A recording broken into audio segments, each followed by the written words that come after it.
সামনে যে বড়সড় কোনো বন্যা হয় কিনা আল্লাহ ভালো জানে। বলা হচ্ছে যে একটা জলোচ্ছ্বাসের মানে ঝুঁকির মধ্যে আছে বিশ্বের বহু কান্ট্রি জলোচ্ছ্বাস, বড় একটা জলোচ্ছ্বাসের হুমকির মধ্যে আছে। 20 ফুট থেকে 25 ফুট পানি উঠে যাবে, উঠে উপকূলবর্তী অঞ্চলগুলো ডুবিয়ে দিবে। এটা এখন গবেষকরাই বলছেন, বিজ্ঞানীরা। আর আমরা তো আগেই বলেছি, যখন একটা জনপদের মধ্যে শিরকের পাপ বেশি হয়, কোন পাপ? শিরকের পাপ। শিরক শুধুমাত্র ওই মূর্তি পূজা করাই শিরক নয়, আপনাদেরকে জানাই দিতে চাই, কবর পূজা করাও শিরক। কথা কি বুঝতে পারছেন? আমার কথা কিভাবে নিবেন জানি না, কিন্তু আমাকে তো বলতে হবে।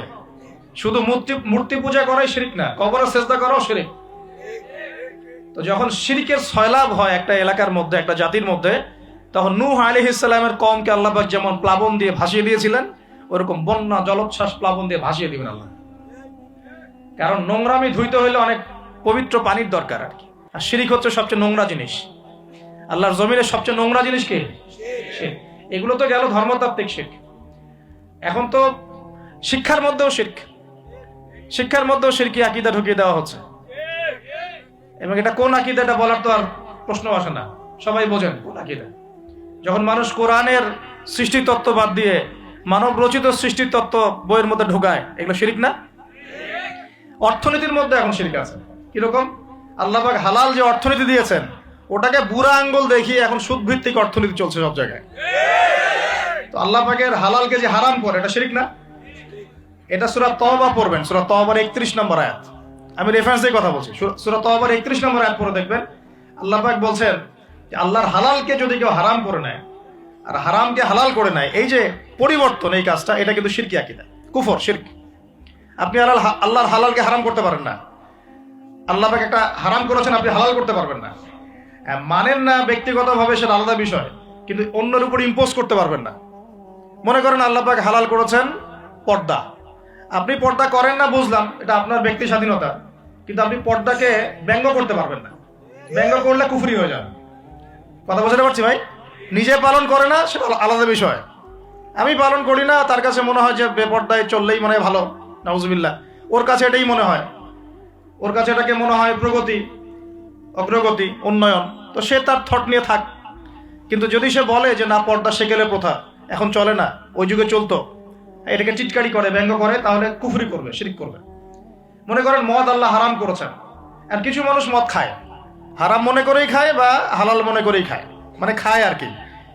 তো একজন খায়, সেটা আলাদা আলাদা পাপ। আর কেউ যখন মনে করবে যে না, আল্লাহ পাকের এই হালাল হারামের বিধান আমি মানি না, আল্লাহ পাকের হালাল হারামের বিধান আমি মানি না, তখন হবে শিরক আর কুফর। এমনি হচ্ছে কবিরা গুনাহ।